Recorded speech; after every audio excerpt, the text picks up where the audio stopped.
Now that we know about proofs, we can start introducing and using theorems. A theorem is simply a conjecture that you prove to be true. You prove theorems using definitions, properties, postulates, and previously proven theorems, plus any other information that is given to you. The first theorem that I want to introduce to you is the vertical angles theorem. It simply says that vertical angles are congruent. So if we draw a figure here, we have a figure with several vertical angles in them. So in this figure, angles 1 and 3 are congruent because they are vertical angles, and also angles 2 and 4 are vertical angles, so they are also congruent by the vertical angles theorem. Something that I want to do with you really quick is I want to convert this sentence, vertical angles are congruent, into a conditional. So what we need is to break this down into an if-then. The subject is the hypothesis and the predicate is the conclusion. So we need to create a sentence that talks about vertical angles. Two angles are vertical angles.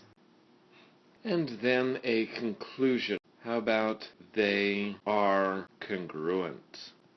This process of converting a sentence into a conditional is going to come in very handy when we prove theorems. So let's prove this theorem. Whenever you are proving a theorem, you need to know what is given to you and what you need to prove. The reason why converting a sentence to a conditional is very handy is because the given is your hypothesis. So we are given that two angles are vertical angles. And we need to prove that those two angles are congruent. Now, whenever you have a proof, you want to draw a figure about what's happening. So here's a figure. I've drawn a pair of vertical angles, angles 1 and 3. So now, instead of just simply saying two angles are vertical angles, we can actually name them. So we can say that angle 1 and angle 3 are vertical angles. And now we need to prove that angle 1 is congruent to angle 3. So now let's begin our proof.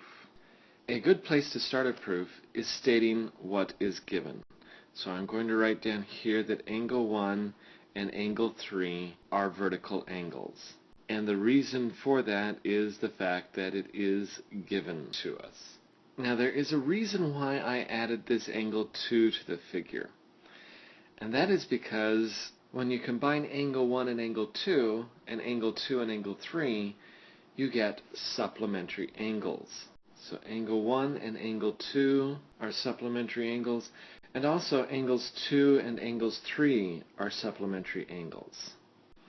And the thing that tells us that is the linear pair property. This property is going to come up again and again and again, so learn it. It says that if two angles form a linear pair, then they are supplementary. And because the sides of vertical angles are opposite rays, they form a straight line. But if they're supplementary angles, that means that their measures total 180 degrees. So the measure of angle 1 plus the measure of angle 2 has to equal 180 degrees.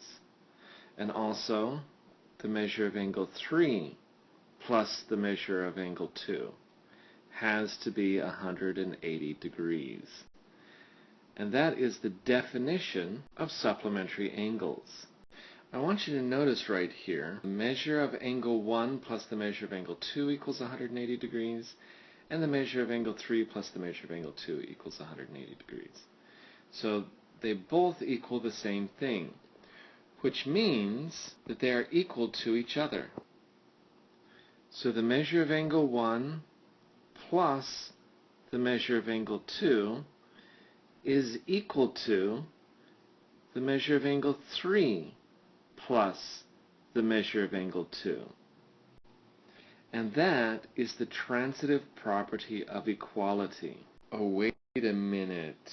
I'm looking at this, and if I subtract the measure of angle 2 from both sides of the equation, that tells me that the measure of angle 1 equals the measure of angle 3. That's the subtraction property of equality. And you know how I'm going to abbreviate that? I'm going to abbreviate that using the subtraction sign. And of course, if two angles have the same measure, then they are congruent by the definition of congruent angles. And there we have proven the vertical angles theorem. Now that we have proven that vertical angles are congruent, let's use it in a problem. Here we have two angles, and notice how their sides are opposite rays, which means that they are indeed vertical angles. And by the vertical angles theorem, vertical angles are congruent. If vertical angles are congruent, then their measures are equal. Oh, we have set up an equation, and now it's just a matter of solving it. Using the subtraction property of equality, we can subtract 2x from both sides. So 21 is going to equal 2x. And then using the division property of equality, we can divide both sides by 2. So x is going to equal 21 halves. I personally like that answer. Some of you may prefer the answer of x is equal to 10.5. I don't care which one you give me. See how easy it is to use this theorem?